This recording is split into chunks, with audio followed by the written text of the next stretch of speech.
Very good.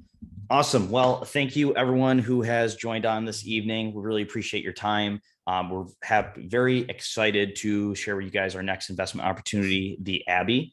For those of you that do not know me, my name is Dante Belmonte. I'm one of the managing partners of Victory Capital Group. Very excited to go over our slides with you guys. We want to respect your time, so we're going to barrel right through them. I encourage you to use the Q&A box or the chat box if you have any questions throughout the presentation. And once we get to the end of the presentation, we'll go over each and every single one. We want to make sure none of you guys are getting missed and you're getting your answers as well. So with that, we will get DJ. You want to go ahead and introduce yourself? Yeah, DJ Smith. I'm also a managing partner of Victory Capital Group, formerly a licensed engineer. Spent a good number of years, well over a decade, doing design build. Decided to give up that career and pursue multifamily because I started out as a passive investor in syndications. Awesome. And John, you want to go ahead and introduce yourself to the group? Sure. Thanks for having me. John Azar, managing partner and founder of Peak 15 Capital. I am a reformed stockbroker, I guess, from my background, and not an engineer, but have had a long history in the financial industry and commercial real estate, and happy to be here. Awesome. Sweet. DJ, can you see my screen? Yes, I can. Oh, just making sure. So we'll dive right in. DJ, you want to go ahead with the disclaimer? Yeah, so always important, I'm not going to read this page to everybody. There's a lot of stuff. We don't want to go through these slides and just regurgitate what's in front of you, but we do encourage you to read this in full as well as all the documents. What's important to know is this is a 506B offering, so it's open to both accredited and non-accredited investors. One of the criteria, though, is that you do have a pre-existing relationship with one of the three of us. So beyond that, what this also says is the numbers that we're going to go over, these are projections of future expected performance. It's not a guarantee of performance. So again, always read this. If you do decide to join us, there's going to be a private placement memorandum, subscription agreement, operating agreement. Those will all be made available on the website. We are moving very fast on this one. Due to some things we'll talk about here in a little bit. So those documents are not uploaded yet. We expect them to be there on Monday, and we'll talk a little bit more about that at the end, but I want to touch on that a couple of times. Yeah, very good. Thank you, DJ. So yeah, diving in, you got some pictures of the property here. You'll realize this is a very unique asset. Some signage, you've got solar panels on the roof. We'll talk about that, the pool area. Leasing office, the mailboxes, and then you've got some interior photos here, balconies, peninsula, and the kitchen area. Table of contents, you guys can find your way through. You met all of us. John, you want to talk about recent acquisitions we've been able to go through with?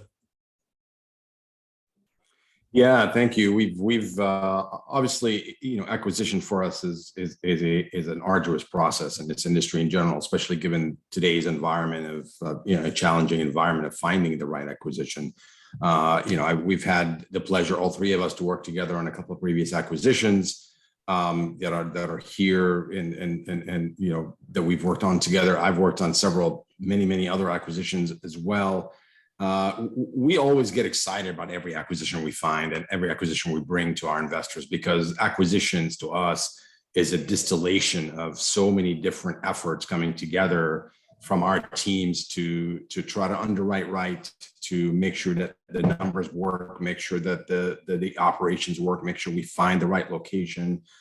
So an acquisition for us is not just, we wake up one day and we find something and we just say, well, let's just go ahead and buy it. It's really, again, that's what I said. It's a distillation of so many different efforts for us to bring something to bear and bring it to our investors, because we want to have something proud and excited and really looking forward to bringing to the market to our investors. Yeah, I mean, we look at literally hundreds of deals before we do a deal. We're very picky, especially in today's market. And also a shout out to a lot of the guys and gals that are attending. They've invested in these past offerings that we have here. So happy to have you guys back. So looking at the community, we're in Hickory, North Carolina. So Hickory, North Carolina is when DJ picked me up from the airport to go to the property for the first time, it was a little less than an hour northwest of Charlotte. So it's feeling the growth effect of Charlotte, just like our Concord project and other projects surrounding area. This is 44 units and the property is currently 98% occupied, and we'll touch on that a little bit more. Current property features. This property again is very unique and has some awesome features. Top left here, we've got the swimming pool. Gives it this more luxurious resort style feel. Recently renovated elevator. Got solar panels on the roof, and this is going to help the expenses a lot because the previous owner, or the current owner, I should say, has taken on the full expense to install these, and they're free and clear. They're not leased, and they're going to break down a lot of the leasing office, common area expenses for utilities, which is great for us. Speaking of leasing office, we got a picture here with the mail room. Our units in this property are significantly larger than all of the competing units in the area. We'll touch on that. Balconies, the majority of the units. This is a 5-story building, and on each floor, there's actually coin-operated laundry facility. So again, this is another stream of income we can capitalize on, as well as vending machines throughout the community. And the nice thing is being that we have this pool, it's 100% secure. So the residents do have keypad access to get in. So we're not just going to have anyone walking by that wants to take a dip. So that's a nice safety protocol we have there on the project. Yeah, so for a business plan for this one, there's a lot of words on this page, but I'm going to keep it really simple for everyone. And that is, this is a mom and pop operation. Current owners have had this facility for about 10 years. They've taken good care of it. They've put a lot of money into it. It's not in poor condition, quite the opposite. It's actually in very good condition. And John, I'm going to steal your term. It's built like a military bunker, although it looks a lot nicer. Yeah. So, but here's the play on this one. We don't need a heavy CapEx budget coming into this. We are going to do some improvements. There's a few things that we'll talk about. The real attractive feature in this is that the rents are significantly below market. The current owners have not pushed rents at all. So we can still push rents, increase the value of the property, turn out some good income in the process, and still be way below rents, which equals high occupancy. That's basically the play. One of the other things we're able to do is when we acquired this asset, there's a crazy debt environment right now, and things are changing very fast. So as we went out and we acquired debt on the property and fixed our rate, we were able to successfully negotiate a $300,000 reduction in the price. So this was done all off market. We actually were not the highest bidder, but the broker on this one who approached us off market went to bat for us. So we actually got it, and even though we weren't the highest bidder. So really excited about that, really excited to get a substantial discount, really excited about where the rents are compared to market.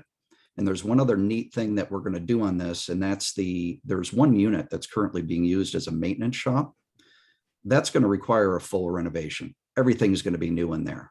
That unit will allow us to test the market to see if we were to do further renovations in these units, how much more rent can they command? So there could be more upside in here that's hidden, but we don't bank on that. That's not part of the business plan other than to test that and adjust as necessary as we go. Yeah, most definitely. That's great, DJ. And yeah, touching on the off market. So 2 groups were brought this deal, us being one of them. And because we built such good reputation in the marketplace, brokers know that we can close and we're going to do what we say we're going to do. Again, we were able to acquire this for less than what the other bid was at, and happy to execute on it. So key metrics, not going to go over all these here, but they're available for you to look at. The primary items we're going to look at here is this is a $1.5 million equity raise, first come, first serve. Get into that in a little bit. But the price per unit, that's typically how these assets are measured. So we're buying at $89,000 a unit. Super happy with this number, as anything remotely close to Charlotte is usually 100 plus a door. Not to mention this property is 1982 vintage. The property 1 block away is 1972 vintage. It's 50 units for 44, very comparable. And that just sold last month for 125 a unit. So we're 35,000 plus 36,000 really below what an asset just traded at. Again, similar rents, similar vintage, well, excuse me, older, but similar unit size and exact same location. And that's huge. Something else. Meaning the unit that sold for more is actually older than this asset. Correct, by 10 years, which is almost out of our comp range because it's a little bit older of a product. Two numbers I really want to look at is the average cash on cash return is 8% over the life of this investment. So that's going to be your from distributions, your returns from distributions throughout the life of the project, and then on operations, and then 18% average annual return. That's going to account for sale proceeds and any refinance proceeds as well for this investment. John, you want to talk about market overview? Yeah, absolutely. I mean, Hickory, we love the market because it's to me it's a market that have continuously through history have had its own sort of economic base. It's close enough to Charlotte where it certainly draws some of the economic energy of Charlotte and the demographic energy of Charlotte, but it does not. It's not depending just on Charlotte for its economic viability, which I love a market like that. You have similar markets like Winston and Durham and stuff like that are depending on it's same situation where they're kind of drawing on the economic power of places like Raleigh or Greensboro, but they have their own economic viability. Same thing here with Hickory, same situation. It's a market west of Charlotte. It's historically always been, it has its own the economic base of Hickory have always been from furniture making and furniture makers. But it has certainly matured through the years, and now it has its own sort of economic base and continue to have economic draw and demographic draw to people that are anything from families to young professionals to service professionals, that are working in the area. You have an average household income of about $4,000 or so, which is about we talk about almost close to $50,000. Which I'm pretty sure is above the national average on some of the suburban markets. It's a sort of a diverse job market environment. 45% population of renters. That is a very, very good metric that we look for. That means that there are a lot of renters, a lot of demand in the market for folks to rent as opposed to buy, and especially as we are now taking the headwinds of the coming market as we are right now with house pricings the way they are. There's going to be all that means to us in the multifamily business is that there's going to be more renters, not just in this market or any market that we look at. So that is pretty, unless I missed something, Dante. No, I mean, those are all the big points here. I mean, we always include this map to the right to give you an idea of where the property actually sits. So you see, the Abbey apartments were right here.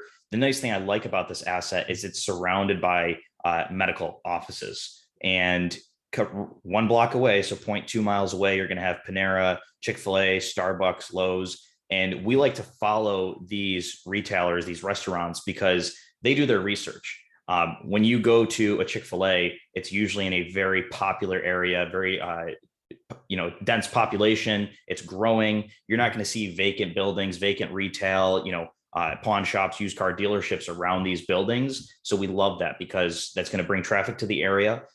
These retailers, these restaurants are going to employ our residents, and Chick-fil-A being nice and close, we get to grab our chicken when we're done doing our inspections, checking on the property. I love that. Building up my Chick-fil-A points. Actually, it's one thing to add. Chick-fil-A is such a powerhouse when it comes to choosing a location. Yep. It is known in the industry as they have the best research department in the business when it comes to certainly the food business, and really they're in the real estate business is what they are. So a lot of operators and sponsors like us tend to rely on the research of folks like Chick-fil-A because they already have very robust research in the market. So when they go into the market, we already know that the due diligence on the market has already been done for us. Yep. So it's just one other indicator we're looking at. So love to see this. And it's a population growth. We always chase population growth. We won't look at a deal if it doesn't have that. So. Yeah, Dante, we should point out too, there's a university, Lenoir, Rainier, hopefully I'm saying it right, just north south too, just off the map. Yeah. Lenore Ryan, you're not saying it right. Lenore Ryan. Thank you. I appreciate that. You're welcome. I'm not French. Well, you are saying it the French way, Yes. but the Southern way is Lenore Rhine. Thanks, So, John. looking at this map here, we're going to be this blue dot right here. So all we're pointing out here is this is going to be in one of the top 10 growth markets in the entire nation.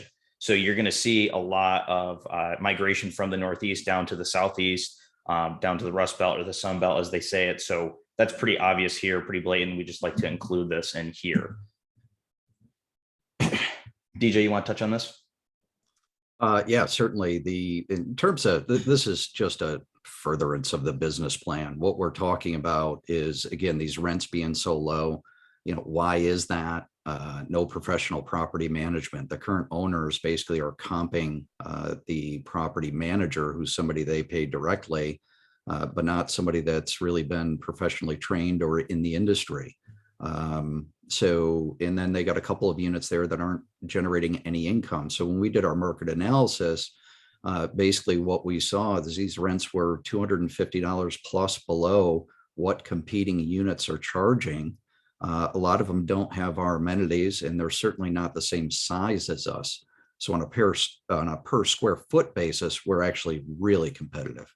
Yeah, we are, most definitely. And that's going to be the big thing here. So the rents, that's what's going to drive the numbers. That's what's going to let us hit those bottom line numbers. So not going to go over all of this, but really looking at these two rows here. So here's our building. Here are the averages of 5 comps directly in this area. So you're going to notice square footage wise, our 1 bedrooms here are going to be much larger. We are the largest out of all the 1 bedrooms in the area, 807 square feet. That's a really good square footage. That's some of our 2 bedroom sizes on our other assets. 2 bedrooms and 2 full bathrooms, which is pretty awesome. 1,200 square feet. Again, significantly higher than the average, higher than anyone else around. And the nice thing about that is we are being, the word conservative gets thrown around a lot, but we are truly being conservative in our rental rates here. As you can see, $850 is what we're looking to achieve year 1 on our 1 bedrooms, which is about $60 less a month than the average of all the other units. Here's your numbers there.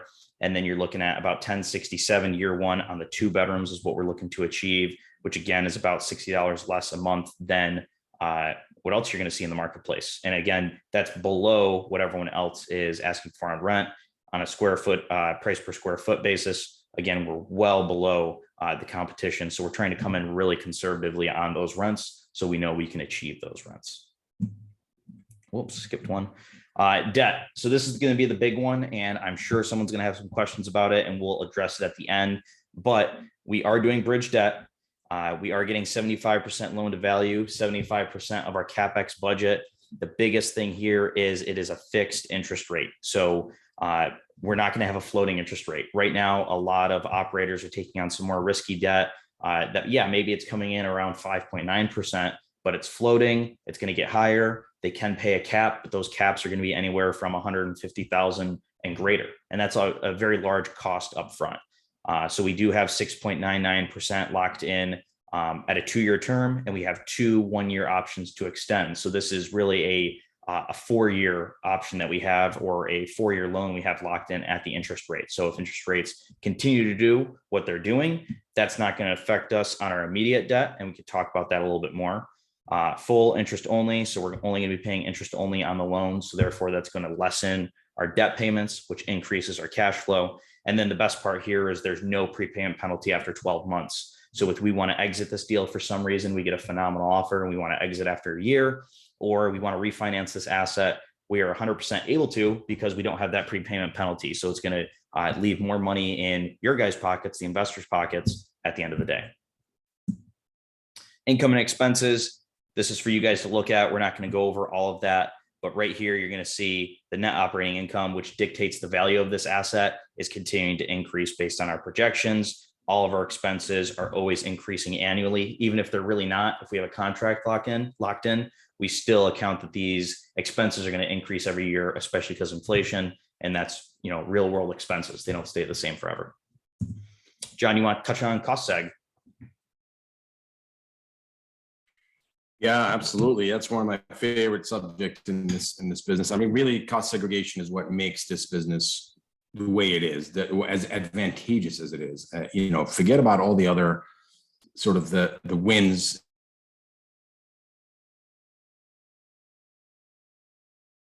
Oh, did we lose Cost him? segregation, Oh, there we you know, by Oh, And he's out. and he's out. So I'll just pick up on this one then for him. So we did. Sorry about that, Dante. Oh, he's back. I'm back, but let me do it without the. Don't worry about switching the cameras for now. But Yep. you know, I was saying cost segregation. The concept of cost segregation essentially is, for lack of a better word, it's really the depreciation of physical assets. So operators and sponsors like us, when we take over an asset like this, what we do is hire really almost like an engineer, similar to DJ's background. This is right up to DJ's, and they depreciate anything from light bulbs to walls to railings to any fixtures that we may have for the life that is possibly given by the tax code that we can depreciate it, and, you know, which usually average between 5 and 6 years, 5 and 7 years, and you know, that report is compiled, and we come up with a number that essentially we can depreciate all these little things and big things together. And we were able to pass that cost saving to, or the depreciation saving, in what's also known as phantom loss, you know, because it's called phantom loss because it's not really a true loss. It is only a phantom loss because it's a loss that you report on your taxes as a depreciation loss, but you really haven't lost anything. That's why it's called phantom loss, because it's not a real loss, but it is real when it comes to taxation. So it is real when it comes to impacting your pocketbook and reducing the top line income when you take cost segregation. And again, we're not accountants. You know, we would advise you to speak with your accountants of how the best way to take cost segregation into effect into your own you know, planning and your own tax planning. Typically, you can either take it all in a lump sum, or it's up to you to take it in the course of several years, or you can even defer it sometimes and take it, you know, the year after or the year after that, again, between you and your accountant. As you can see from this graph here, the average of $100,000 investment will incur about a $69,000 depreciation in this, which is just absolutely tremendous. I mean, it makes it's you're almost like you're investing only. You know, you're only capturing $30,000 of your investment, and $70,000 you're taking it off your taxes. Again, talk to your accountant. You know, it's not as sometimes as straightforward as that.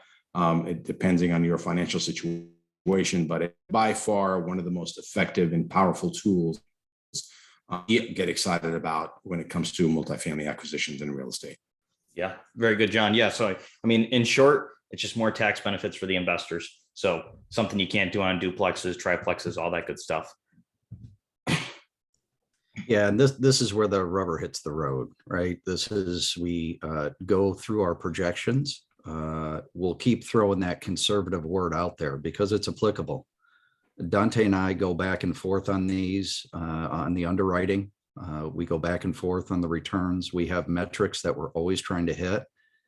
All of our deals are underwritten with the investors first. If we find one that passes, we pass it along to John. He double checks it. If that checks the box there, we then pass it along to the lender. They triple check it. So everything that we're doing has been looked at multiple times. So the results of this underwriting, and when I say where the rubber hits the road, how do you get basically paid? How do you get distributions from this? Well, there's really two ways that happens. One is distribution from operations. So every month we're collecting rent, we're paying expenses. After all those expenses are paid, anything that's left over that's distributable is then shared with the investors. And we showed you the 75-25 split with the 7% preferred return. So basically the GP team is 25%, but we don't get anything until our investors get their 7% first. So that's how these numbers are determined based on our projections. So that first line under investment basis shows those distributions from operations. Year 1, 2, 3, 4, and 5. That's what we expect to provide over the life of the investment. The other way that money is distributed is when we go to dispose of the asset, when we sell the asset. So that couple lines below that, you'll see proceeds from sale, the $64,320. That's our projection of what the distribution would be on this is all based on a $100,000 investment for simple math. So when you add everything up, your total return on investment is basically the line, Dante, if you go down a couple blocks there, the 93,726, that is what you would get, which includes your distributions from operations. So basically the cash flow that's split from operations plus the proceeds from sale. So on a $100,000 investment over 5 years, you get your $100,000 back plus another 93,000 and change. And that's where we come up on the previous slide with the 1.93 equity multiple. What we're trying to do is basically double your money in about 5 years. And there's another thing going on in here, which I love, and that is in year 2, we plan to refinance this deal. And when we go through that refinance, the plan there is to return about half of your capital. So basically, that's money that you can go reinvest. So not only would you make the 93,000 and change, but you can reinvest that about 50 grand you get back somewhere else and have that make money too. So we don't factor that into our returns, but that is our projection based on our conservative underwriting as to what this deal would return on a $100,000 investment. Now, one of the key things I always tell people, one of the first things you should look at as a passive investor in one of these deals is that stress test at the bottom. We have to assume a cap rate or sales price on this asset in year 5. And that's, it's a bit of a guess, right? But we do it conservatively. So even though we're guessing what we believe to be on the low side. So our projected exit cap rate that we underwrote is that line there that says 6.2%.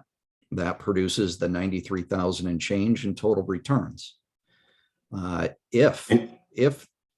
ahead, John, did you have something? Sorry, I was just going to say, and just remind the audience that the cap rate and price is an inverse relationship. Yep. So the lower the cap rate, the higher the price that could be that we could sell. So yep. And the higher the cap rate, the lower the price. Hence why you see the fluctuation there between 6.2% all the way down to 5.6 and all the way up to 6.6. This is how we do the stress testing. Sorry, DJ, go ahead. Yeah, that's fine, John. I appreciate it. And we're buying this asset at a 5.29 cap, Dante. Yep, 5.29 adjusted for taxes. Yep. 5.29. Now, what I'll say is based on my experience and what I've seen being a passive investor in these types of investments, most people would not underwrite their deals to go up a full point on the cap rate. I see a lot of them doing half a point, maybe 3/4 of a point. So they're basically going to be taking a bigger cut based on a less conservative assumption than us. So here's the bottom line.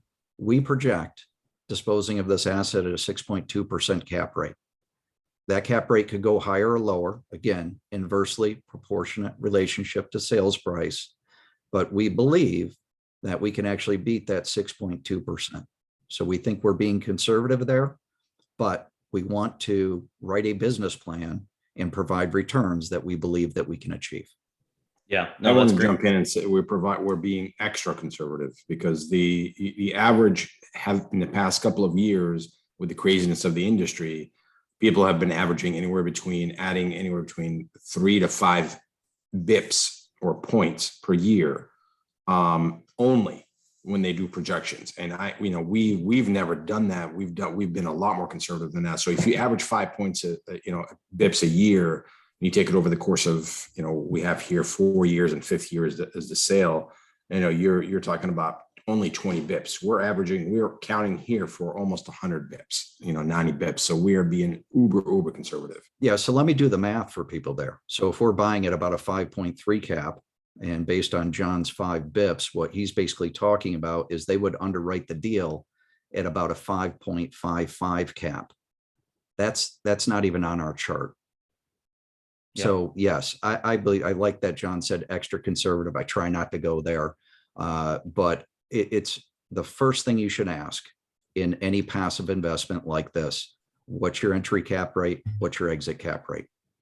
Yeah. And DJ and John, you guys did a great job with that. And real quick, we're going to take questions at the end, but there is one I want to touch on while we have this up. And that's Mike has a question. Are you taking into account the interest rate hikes that the Fed plans to make with regards to the refi? And yes. So what we typically do is we stress test this. So that that refinance is super low leverage. So it's not the max leverage we can get.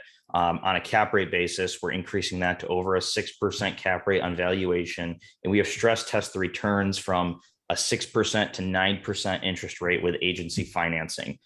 Agency financing is going to be the lowest rate, lowest debt rate you can get. It's not like we're taking on additional bridge or anything like that. And you'll notice we plan to exit at a 6.2% cap rate, but the IRR here is 19.22. The average annualized return is 18.75. But if we go back real quick, you'll notice that's not the case here. We actually lowered the numbers in our returns to 17% IRR, 18% average annual return, and we rounded this down. The reason for that is because we even wanted to leave buffer room if our interest rate was a little bit higher, or if we didn't plan to refinance in year two, what those returns would look like. And the beauty of this project is we have multiple exit strategies. So we're not stuck. We have 4 years of fixed interest rate. So for year 1, 2, 3, and 4, we have 3 options. We keep the debt that's in place, that's fixed, predictable, 6.99%. 2, we have the option to sell. And then 3, after year 1, we have the option to refinance because that's when the prepayment penalty goes away. So every year we will evaluate the current market status, the or market situation, the current interest rate environment, and to see if it makes sense to do one of those 3 things. So again, we have 3 exit strategies. Year 5, that one exit strategy does go away, and that's holding the existing debt. So we will have to either sell or refinance. And that's fine because again, it gives us multiple options. We're not under the gun. We don't have to sell or we don't have to refinance. We have options each year. And we're very happy that we have those options because we can see how the market's going. We can take a breath. We can continue to operate this asset safely and being able to sleep at night knowing that our rate isn't going to change next month or expire the next month. So we have that fixed and locked in. Property management. So Kindling Properties, they have been in property management for 20 years. They manage over 1,000 units. And what we really like about these guys is they just were managing the asset 1 block away that just sold for $125,000 a door. So they've done this already in this market. They've taken a property that has less than rents, below market. They've increased those rents, decreased those expenses, got operations in order, was able to get this great valuation on the property and exit the property. So we're very excited to have them on this asset. They were there at due diligence with us. We got on the roof, walked all 44 units, leasing office, maintenance rooms, pool area, elevator, laundry facility, exterior, all of it. They got to see it all with us, our team, HVAC, plumbers. So we really scoured this asset up and down. Flat roof, that's a big elephant in the room. We had a roofing company come out and inspect the entire roof and the solar area. And word for word, the roofer said, this is the best flat roof I have ever seen. He said over time, it will need a little bit of patching here and there, but no more than $3,000. Doesn't have to be done right away. It can be done a few years down the line. So we're, and we've got that in writing. So we're super happy to see that and the condition of the roof. Because I believe DJ was 7 years ago that the sellers, what'd they do? They did a new membrane on the roof before they put the solar panels on? Yep. Okay. That's exactly right. And it has we don't get to transfer the warranty, but it does have a warranty because it's such a new roof. So very happy to see that. Next steps. So now you guys have watched the webinar. We're going to go over some questions, but we do want to let you know you're going to create a portal or create a profile in our portal at our website. And we're going to give you guys that link. So if you don't have one, if you're a first-time investor with us, we'll show you how to do that. And then you're going to make a reservation. So I'll show you guys real quick how you're going to go about to do that here. Bear with me. And while Dante is doing that, one of the things I wanted to point out is that we are using a different SEC attorney this time. So the documents are going to look a little bit different for those that are returning investors or second-time investors. So in addition to the subscription agreement, which has been simplified, there's a questionnaire. So last time that questionnaire and subscription agreement were all one document. They are 2 separate documents now. You'll notice a few different nuances But we think overall an improvement to our team by going with this new SEC attorney. Yep, most definitely. DJ, can you see this? Because I switched screens. Yep. Okay. So yeah, so I put this link in the chat so you guys have that available. This is my personal account here. So I'm going to log in and it's going to take me directly to the investment. You got some pictures of the community here that you can see. And then it's going to give you all these statistics here, the equity raised, the minimum amount, the returns, total returns. I did forget to fill that out. So let's go back to that. You do have this investor summary here. So if you want to access that, you can download it or you can just view it. It'll pop up here. So exactly what we went over today. It's all at your fingertips if you want to review and look through it. We talk about the business plan a little bit, and then there's the exact location of the property. There's going to be a button here that says make a reservation. I already have made a reservation personally in this asset, or you'll hit reserve now, and then it'll prompt you to put in who you're investing as and your amount. I already took up some shares here, so I don't want to do it again. So that's going to be available to you guys to make the reservation on. It is a first come, first serve basis. So let me just get back into the steps here before I get too far away. So yeah, you're going to make that reservation. That's going to give you guys priority. After you make that reservation, we will flip the switch and turn this into an open offering once we have the documents ready, which should be Monday of next week. And that brings us to step 2. So you're going to fill out those documents, the subscription agreement, and we will get those. Those will be sent to us. You can do it all electronically right through the portal, which is great. And then step 3, wire funds deadline. So first come, first serve. And the last piece of the puzzle is getting those funds into our account so we can prepare it for escrow. So that's going to be July 1st.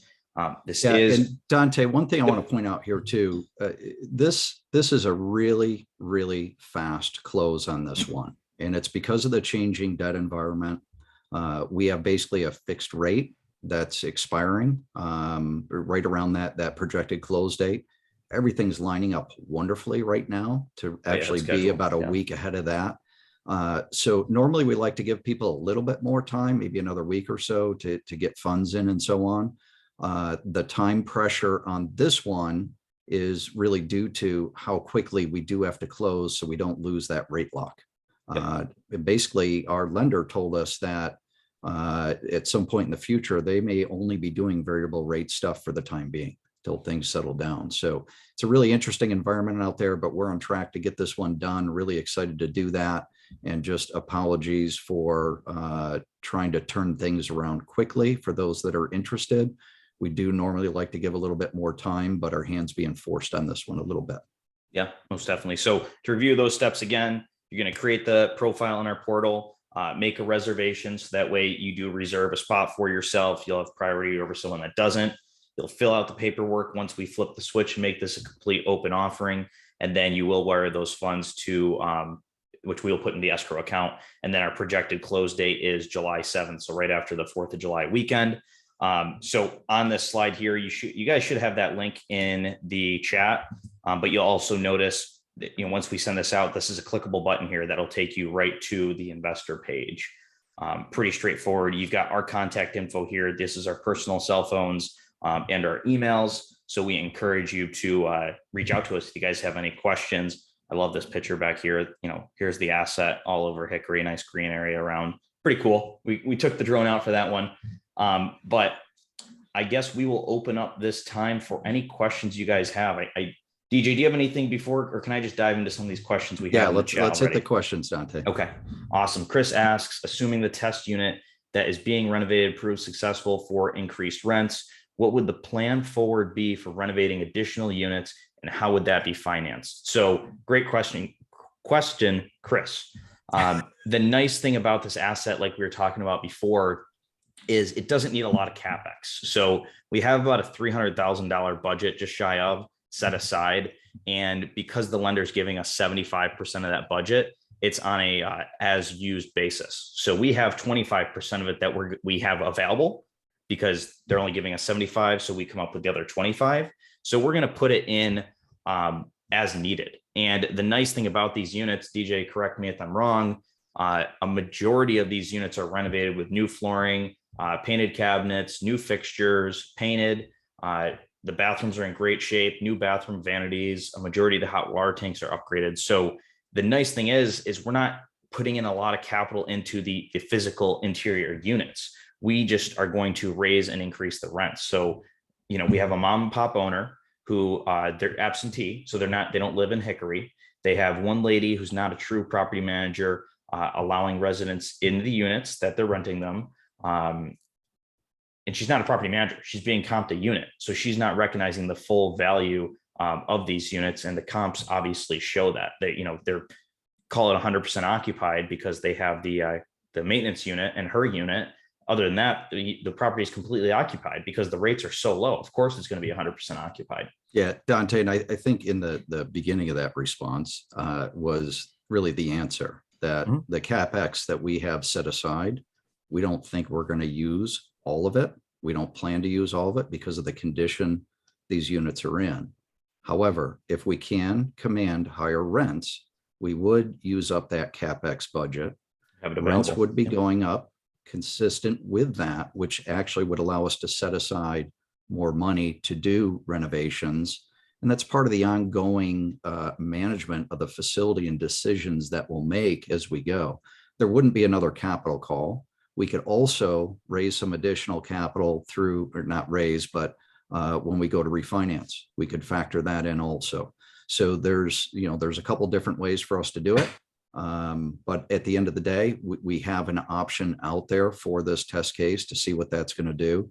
If it drives higher income, there could be a play there that has more upside for us. Yeah, and the CapEx budget is more of a contingency budget, if you will. So we don't plan on using nearly all of it, but it's available. We're going to put in a new awning because the awning looks a little bit dated. It looks tired. So first impression is everything. We're going to power wash the pool area, get some new pool furniture, power wash the exterior breezeways, and really just clean up this asset. So we're very excited to do that. Elliot says, how can we stay involved in future deals if we're unable to participate in this one? Do you guys have an investor CRM or newsletter? We do have a mailing list. So if you're not on it from this webinar, you will definitely get put on it. Encourage you guys to look at your spam folder, promotion folder, as sometimes our emails, because the algorithms do get thrown in there, unfortunately. Why do you think owners didn't rate? Yeah, Dante, I would say also, connect with us on LinkedIn. We put out a lot of content there. Our Facebook page is another way to do it. So we're out there. Yes, we are. And we'd like to let people know when we have offerings. But again, some of these, because it's 506B, we can't really advertise the offerings. Right. So you're not seeing banners up or anything like that. Right. But stay in tune with us, and I'm sure through one of those channels, and as we build a relationship, you'll hear about them. Yeah, I'm gonna bomb through some of these real quick just to respect everyone's time here. Why do you think the owners didn't raise rents? We kind of touched on that. Absentee, this is their only property, and they're retiring, so mom and pop owned. What class asset do you guys think this is today? I think this is a C+ asset. I really do. I think this is a B minus location. And I saw John just unmute himself because I know he thinks this is a B class asset. He really does. John, do you want to touch on that? No, maybe not. Yeah, you took the words out of my mouth. Yeah, this is no, I don't think this is necessarily a solid B asset. I think it's maybe a C+ B- asset. Yep. But I certainly think the location is solid B. Solid. Oh yeah. I mean, if not even B+. I mean, B+. I mean, it's a great location, great neighborhood. Surrounded by medical offices, great residential housing. Lenoir Rhine is about half or Lenoir, as DJ would like to say. Lenoir it's the Rhine French version. It's Lenoir. The French version, baby. Is located about steps away. So I think it's a fantastic location. So that's I would say that. Yeah. How old are the solar panels? They're about 7 years old. I'm not sure if I heard if the portal is ready or not to reserve. Reservations are open now. So if you guys are interested, head on over to make those reservations. Also has that's to get signed up and do what we call a soft reserve. So you're basically notifying us. And then for anybody that does that, as documents get posted, you'll be made aware of when those documents are posted so you can sign your subscription agreement, fill out your questionnaire. Yep. Are the 44 units including the maintenance room? So to answer that first part of the question, Rob, 43 units are rented out. One of those 43 is the property manager who's living there for free. The 44th unit is the storage/maintenance room. That is a 1-bedroom. It's in the middle of all the units. So we're going to get that online immediately. And technically, the leasing office is a 45th unit. It has a whole kitchen. It has a bathroom. It's a studio unit. At this time, we don't have plans to rent it out. But in the future, if we're really not utilizing it all, I'm sure we'll take advantage of that just to add to the income here. And we haven't even accounted for that in any of the offices. Was the old manager living there? Yes. Were the units, was your 5.2 cap based on NOI from 42 of the units instead of 44? Actually, it was based on 41 units, our 5.2 cap, because, or excuse me, yes, it was 42 because 42. one of them was storage and then one of them was a non-rev or non-renovated or not renovate. Unrenovated? No, not making income is what I meant to say. So non-income 44 producing. Yeah. Exactly. Thank you. I also think your rent projections are low. I totally agree with you, Rob. Under promise, over deliver is what we like to do. Our 2 most recent assets, we're beating rent projections already. We're hitting year 2 rent projections. So we're happy about that. Pet policy, bring on your furry friends. We like to make the extra income. They really don't do as much damage as people think. We're not emotionally tied to this property. It's not like when I bought my first duplex and I was like, oh, no dogs, please. No, bring them in as long as they qualify. We can get a non-refundable pet deposit up front, and then we can charge a monthly fee of anywhere from $25 to $30 per month per pet. This property is bringing in right now actually $600 a month in pet fees, and all the pets aren't accounted for. So our plan is to get those pets accounted for and be able to continue to produce income. And boy, do they have some unique pets there. They do, but like $600 a month in pet fees. It was as high as $800 one month. That's like having a whole nother unit at this property. So I'm excited for that. Yeah. Oh, absolutely. I'm gonna jump in also say I'm gonna double down on the pets and say pets on these days in the multifamily industry and apartments, they're not just acceptable, they are a must. If you want your community to succeed, you have to take on pets and be able to obviously charge pet fees and all that kind of stuff. But communities without pets are not necessarily successful. They're everybody.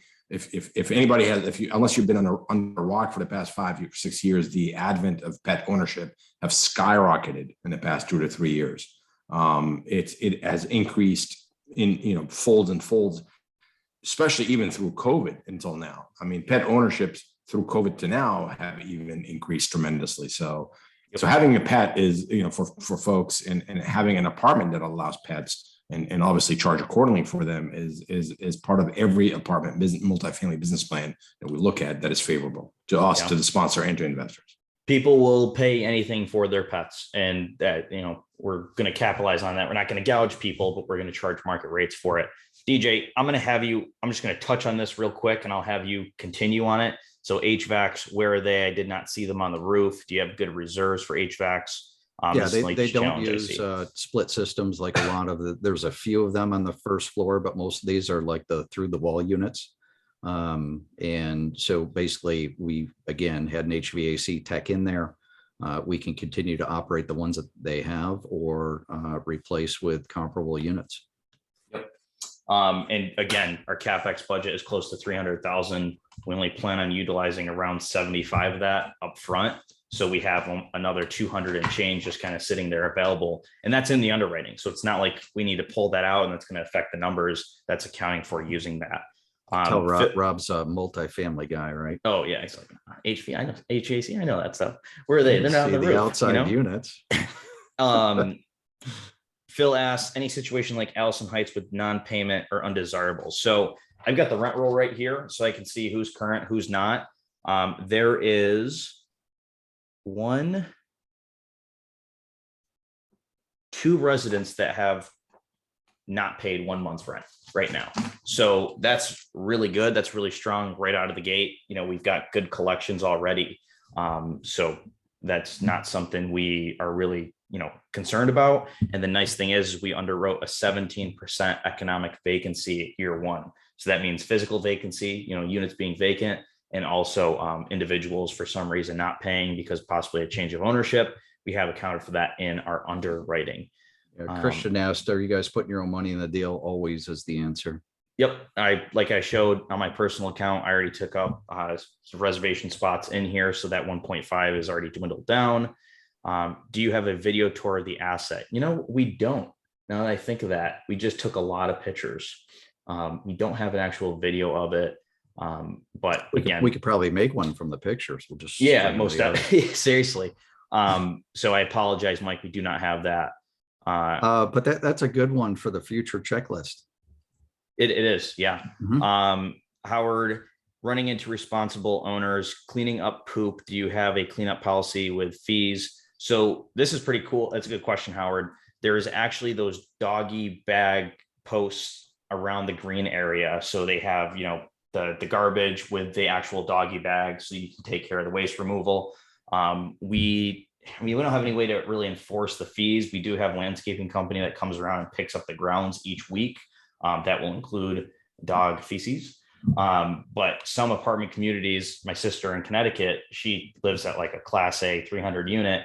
They actually have the dog DNA tested. So if they find poop on the grounds, they actually test the DNA so they can find out which dog it belongs to and find the owner, which is pretty crazy. We're not that sophisticated, but again, you have the doggy bags, the doggy garbage in around the area, and we have maintenance coming through. So, we can only do so much.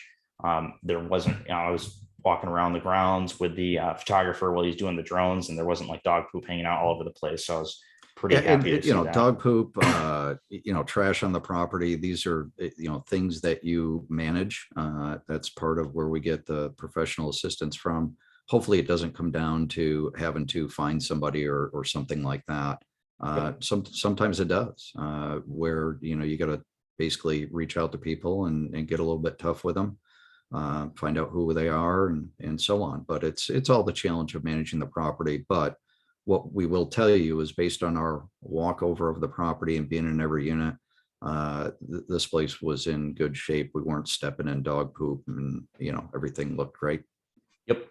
We'll ask Copper Supply Plumbing right here on page 7, last one, plumbing type, PVC drains, copper water supply lines. So we love to see that. That's something we bring our plumbers in to check out. And that's the beauty of why we only buy 1980 assets and newer. Copper, PVC, PEX, no galvanized lines, no older plumbing, no lath and plaster, no lead, no asbestos. We don't have to deal with any of that older construction. It's easier to maintain and it doesn't cost as much. Keep the questions coming, guys. If you have them, I'll bounce back and forth between chat and Q&A. Ben said, if I'm at 50K or 150K investment, can I prorate your return projections accordingly? Yeah, so I would say going to returns, these percentages are still going to be the same no matter what your dollar investment is, but, divide that number by 2, divide all these numbers by 2 on the dollar amount, but keep the percentages the same. If you're 50,000. If you're 50, if you're at 150, just multiply it by 1.5 and that will give you your numbers here. So, if you're putting in 50, your total return on that will be, 52,000. So you should be able to do the math accordingly. Right. If you read through the PPM, the operating agreement, what you'll see is that these are all based on a percentage, and it's commensurate with your pro rata input on your investment. Yep. Mike, not sure if I understand that question. Do you want to word it a little differently? Any other questions you guys have, please throw them at us. I love this part of the presentation because it allows me to be very transparent with you guys, answer your questions, and make sure there's just lots of confidence behind what we're going after. Any questions? Mike's probably typing feverishly. I know, I didn't right? understand either, Mike. Apologies. Questions. It looks like we're slowing down here a little bit, which is awesome. We have a lot of great questions in there. Of all the assets that we've done, this one here, I think in terms of that upside potential for rents is enormous. You don't find stuff out there like this every day. lot of the operators that are out there are sponsors of these types of multifamily deals. They'll be promoting if they have rents that are $150 or $100 below market. This is 250 plus. So that's it's really big. Yep. Solar panel metrics. I don't have those, but I do have the seller solar panel agreement and contract right here. That's about 60-ish pages long. So I'd have to go through and kind of run through that for you, Will, just to exactly what's going on. I'm not big into solar. I don't really understand it too much. Rob, why? The thing we will tell you is solar, that's not tied to the units. So the individual renters, the individual apartment units that are in there, there is a meter room in there. They contract directly or have accounts directly with the utility. That solar is really there to offset some of the general common area electricity that's out there. So basically, from an expense standpoint, it reduces expenses for the operator. Yep. Or the investors. Rob says, why not rent out the model and move it to 45? Honestly, it looks great. Thank you, Rob. It's something we're going to explore. We're going to kind of let property management lead the charge on that to see how much they use the office. They did kind of nudge us in the direction of, hey, we're local. We're not really going to need the office too much. So there might be a potential opportunity to rent it out. It's DJ probably what, 400, 500 square feet studio. Yeah, look, it's part of the conservative nature of what we're doing. Have we discussed that? Yeah. Is it something we're going to explore? Absolutely. And we may very well end up doing that. So, the bottom line right now is we need to get in and get that one unit fully renovated. That'll be the first order of business. And then from there, we'll turn our focus to that room and how it's being utilized and coordinate efforts with the property management company and see if we can make some income off it. Yep. Another thing we talked about too, Rob, is if we don't need that room, we could turn it into a bunch of storage lockers and sell those. So Yep. there's other options there. Some potential, yeah. Has Victory Capital Group gone through a full purchase to sell cycle? And if so, are there any results compared to projections? So first off, Victory Capital Group's a 2-year-old entity. So under Victory Capital Group name, no full cycles. John's gone through 8 years worth of deals. DJ, do you want to touch on what's going on elsewhere with that full cycle question, or we want to leave that for another day? Yeah, I mean, I've done it from a passive lending standpoint. I own like 1,200 units passively. I've been doing this for a little over 3 years now, just having my first one come full cycle. The projection there was a 1.9 equity multiple in 5 years. That one looks like it's going to end up being about a 2.7 equity multiple in 3.5 years. Certainly, we're confident in these assets that we've purchased. Have we gone full cycle? No. Do we have an offer on our first one? Yes. Will it be very attractive? There it is.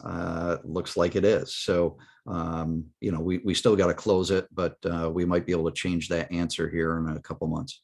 Yeah, I do have a really strong offer on the table right now. We'll save that for another time to kind of talk about it. It is a whole different discussion because it Yeah. did deviate from the game plan. But the Yep. bottom line is this: you need to know, trust, and understand the sponsors that you're dealing with, and that's why the pre-existing relationships required. One of the things that I always tell people that I know and I bring to these deals is I'm motivated by not letting other people down. And I can tell you from talking to Dante and John, as we underwrite these deals, they're not underwritten with the mentality of we got to make as much money as we can. That's not the goal. What we're trying to do is put the best deal out there we can for the investors, try to continue to bring these deals to the table and have you come back.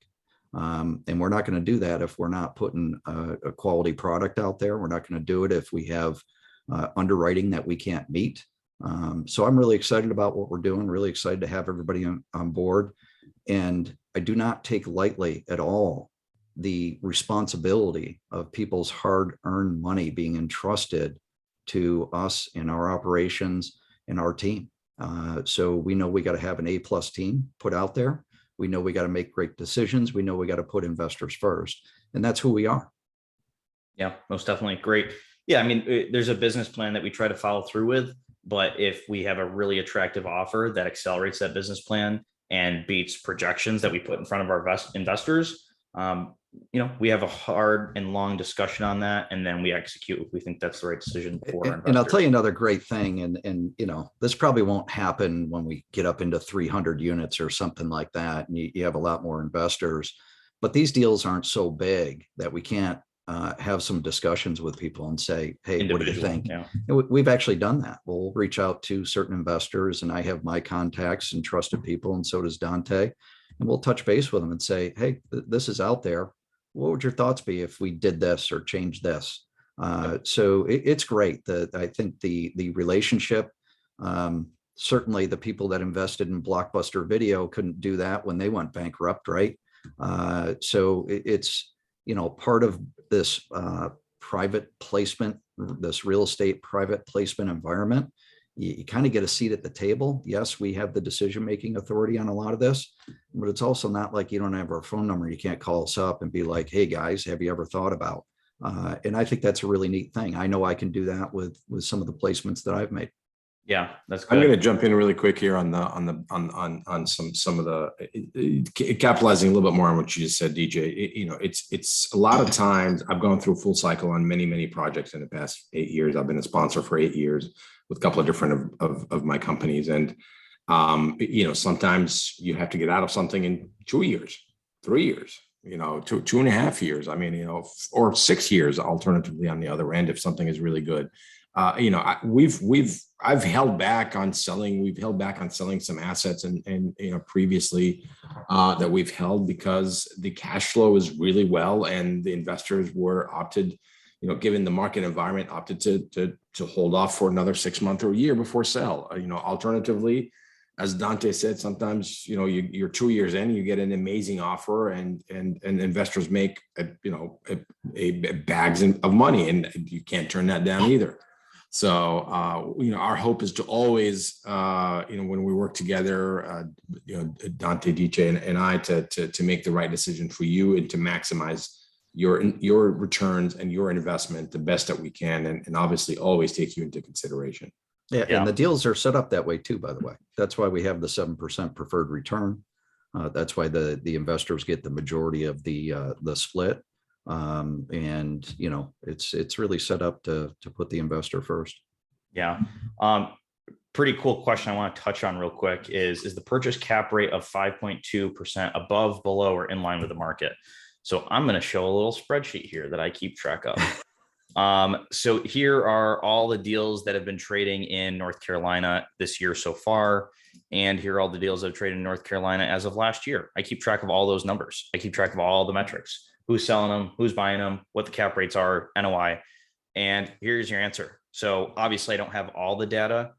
4.05, 3.35, 4.78, 3.92, 5.40. That's a very rural market. 4.06, 4.15, 5.41. That, what was that one? I don't remember exactly what that asset was, but 3.56, 3.7, 4, 4, 4, 4, 3, 3, 3, 3, 3. You guys get the point. What I'm saying is this is well below what the market is trading at. I keep track of this data personally in a spreadsheet so I can go back and reference and say, what did that deal across the street trade for? What did that deal, in 3 blocks over trade for? You need to know your data. That is the most important part of this business. And that's why it's important you work with operators like John, DJ, and myself, who this is our full-time gig. This isn't something, we don't have a 9 to 5 and then we hop on from 6 to 10 at night to take care of this stuff. I'm tracking this stuff all day. I'm taking flights out to North Carolina. DJ and John are in Charlotte. They're boots on the ground. We're tracking these things. And the way Dante, it's a phenomenal buy. And in addition, some of those 5-ish cap rates that are in your spreadsheet, they don't always reflect all the expenses too. Yeah. Like we found one that was in the 5 or 6 cap range at one point, and they didn't have accounted their property taxes in there. That's a huge expense, which totally changes the game and lowers that cap rate. So, yeah, exactly. And again, knowing that data, keeping that data, we're very picky. And, you're not going to get a 5.29% cap rate on an on-market deal. It's going to get bid up way too high. Mm-hmm. These sellers were very particular. They didn't want to bother their residents. They didn't want to alarm them. When we got there with our whole crew, there was 12 of us, that were inspecting this building. She got a little nervous because she didn't want the residents to, get scared and everything. So that's why some of these assets go off market. So I know I went a little bit deeper into answering that question, but I think this is a phenomenal buy as far as a cap rate basis goes. Really great presentation as always. Thank you, Peter. Could you outline an upside and downside scenario? Upside, we'll make it really easy to look at, the upside versus the downside, really. Here's your stress test. Upside is we sell this at a pretty low cap rate. You guys get, 25% annual return on your investment. Downside, cap rate's lower than we expect. Operations are lower than we expect, but again, we're super conservative. A 17% vacancy year one. When I usually head up the underwriting, and then it trickles down to these guys. All the assumptions I make, sometimes I get made fun of because they're so conservative. John's telling me sometimes, hey, your cap rate, that's way higher than where the market's going to send it. And we meet in the middle, or DJ's just saying, hey, I think we can get higher rents than what you're underwriting. And that's fine. We want to under promise and over deliver on these assets. In terms of usual metrics, he was asking about IRR, cash on cash. So there's those numbers there, a little bit more in depth from that page I was just at. Phil, appreciate the shout out. Happy to have you on our investments. Happy to have you return if you'd like on this one, as we think this is a great opportunity. Are you projecting a higher exit cap rate for conservatism only, or something else? I always do. Every single one of our deals, if you've attended our webinars, we always make the exit cap rate at least 100 basis points or 1% higher than what we're going in at. So our Allison Heights project, we bought that at 5, exiting at a 6. And the answer is it's to be conservative. There's no other reason why we're doing it. We think it's a conservative number. We think we can beat that number. Yep, most definitely. Rob, looks really good. Congrats on getting this asset under 90 a door in Hickory. Thank you. Happy to potentially have you on it. Super excited about this opportunity. This is new to me. Explain the 506B offering. So DJ touched on that before, but 506B means, we're not putting, these slides on Facebook. We're not putting them on Instagram. We're not putting it on YouTube. This recording will be private, as we have to have a pre-existing relationship with our investors. So a lot of guys that approach me that are newer and want to invest in real estate or invest in our offerings, I typically send them a link to my calendar and say, let's hop on the phone. Let's, what are your goals? What are your aspirations? What returns are you looking for? And make sure it's a good fit. And DJ, I see you got something.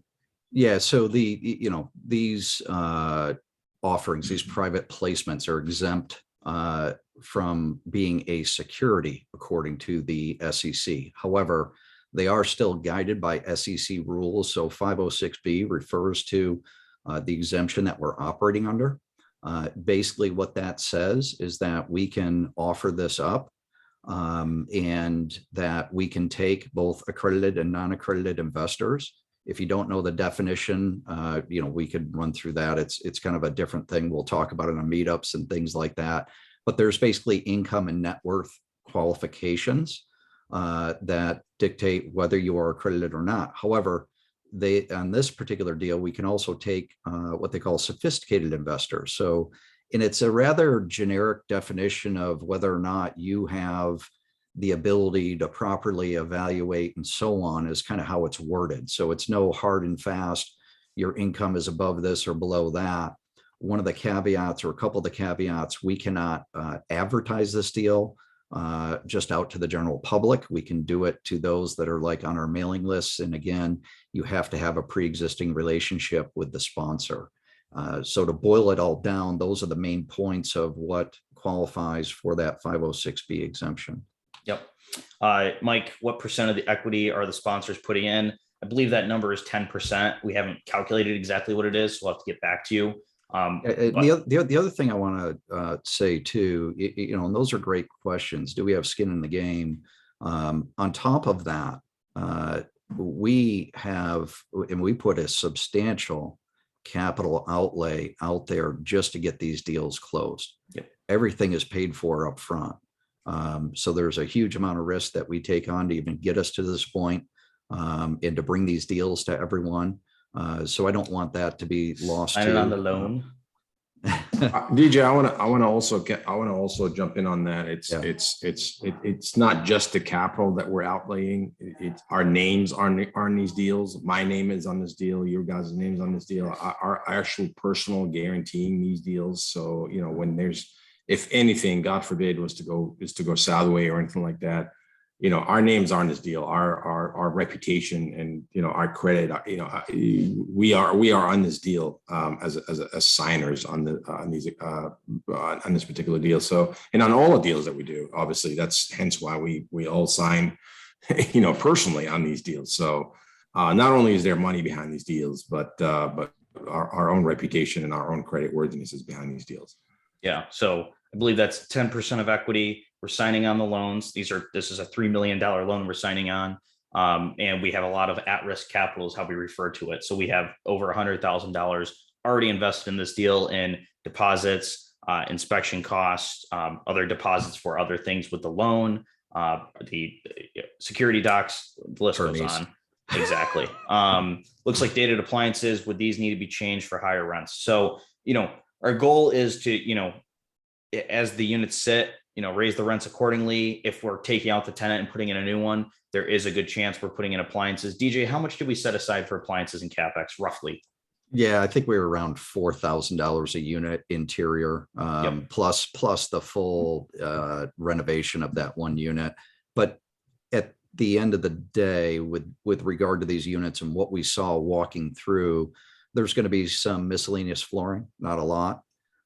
There could be certainly appliances were one of the big ones, and that's a great observation. Yep, because we made that. Yeah. Yeah. So that was one of our first thoughts is you're probably going to update the appliances. A lot of them are looking older. You don't see the white anymore. In this type of property, we're probably going in with just black appliances. Probably don't need to do stainless here. Again, maybe we test that in that one unit. So, you know, we haven't, how do I say, dotted the I's and crossed the T's and all the finite details, but we have more than enough certainly to take care of an appliance package, even upgrade a set of kitchen cabinets if we need to. What was really great about this is the bathrooms in these units were like meticulous, yeah. Amazing condition. Like most of the tub surrounds and stuff look brand new. The flooring was in great shape. A lot of the lighting fixtures have been updated. So other than some flooring, maybe that's been beat up, carpets in bedrooms, that's typical type replacement stuff. Your focus is really going to be in that little kitchen area. Yep, exactly. We'll give it one more call for questions, just to, again, review. So you're going to create that portal. You're going to reserve the spot, first come, first serve, fill out those subscription agreements once we get the official offering open. So your reservations will notify you via email that the offering is open, and then wire funds deadline July 1st, but it is on first come, first serve. Will asked about windows too. I didn't see that. Yeah, so we looked at the windows. They're in fine condition. No need to upgrade or replace those. Phil talked about parking lots. So this is one of my things. Engineer, I actually used to do phase 1 environmental site assessments, so I can get kind of eyes on before the formal phase 1 process takes place and look for things like, you know, spills, vent pipes from underground tanks and little things I've learned over the years. And also from my site development days, drainage is a big issue for me. What's going on with the drainage situation and so on. So the answer to the parking lot question is the parking lot's in great shape. It's striped really well. Yeah, it was resealed and striped only a few years ago. They put it on their Facebook I mean, page. There's no potholes. It's really in great shape. And just so you know that it's something we look at English Village, the first thing that we did is repave that parking lot. Yep, made it look like $1 million. This one doesn't need it at all. It's in really good shape. Yeah, it is in really, really good shape. Great presentation. Yep, recording will be sent out tomorrow via email. Can you invest via an entity structure? You can. So you can do cash, not actual cash. I had someone literally have me come pick up cash at their house. That's not an option. Cash means cash in the bank, not coming to pick up $200,000 in a bag. I've had that happen. Retirement accounts, self-directed IRAs, entities, whether it's an LLC or a trust, Those options are available if you'd like. Solo 401k too. Solo 401k. And if you don't know about solo 401k, and if you have the ability to do one, it's a great vehicle. Yeah, it is. One thing I want to pull up here, if we got a second. Appreciate you guys sticking around. We definitely went longer than we wanted, but you guys had some great questions. Operations. Dante, you sneak peek in the Evora. How is he seeing that? Oh, no, that is the Amira, my friend. That is the Amira. So that's the new one coming out. Built a third garage bay at the new house just to get ready for that bad boy. That is so funny that he noticed that. That is awesome. The glimpse. That is so good that he noticed that. I want to see if I can just get. Oh yeah. Okay. Here we go. So we actually just to answer that parking lot question.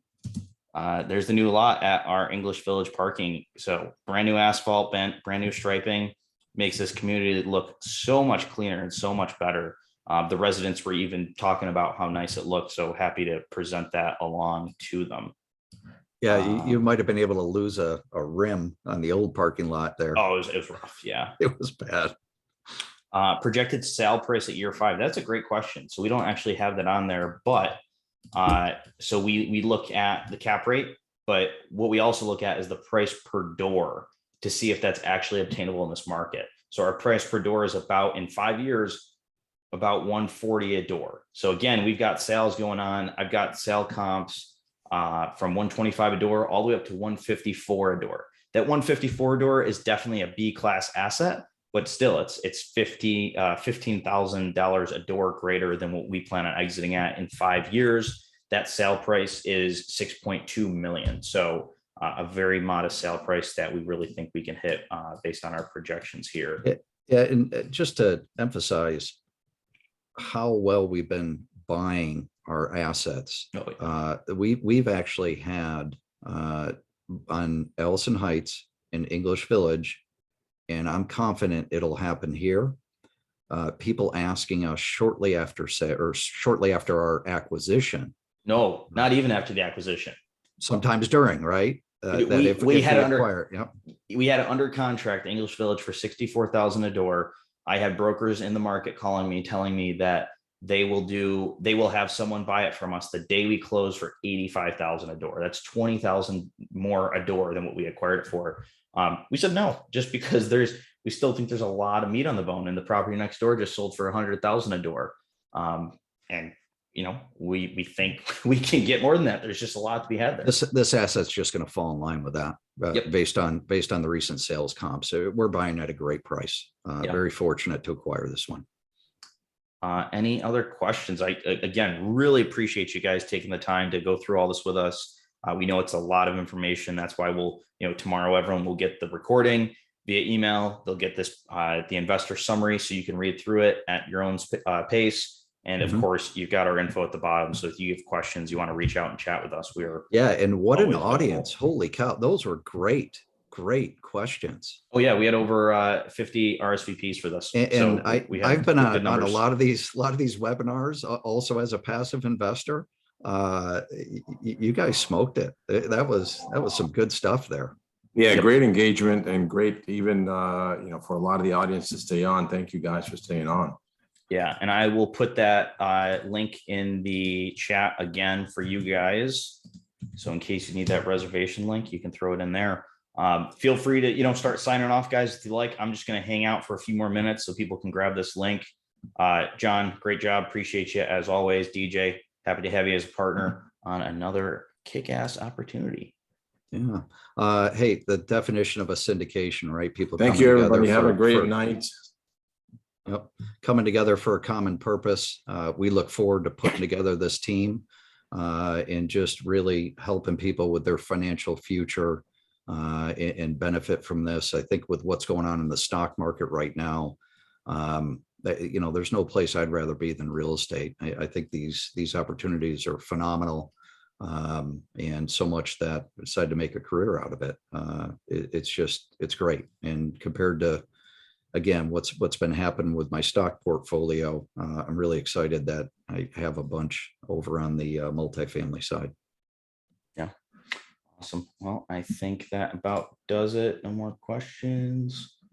Looks good. All right. Appreciate everyone. We'll get the Thank you, more everyone. info sent out.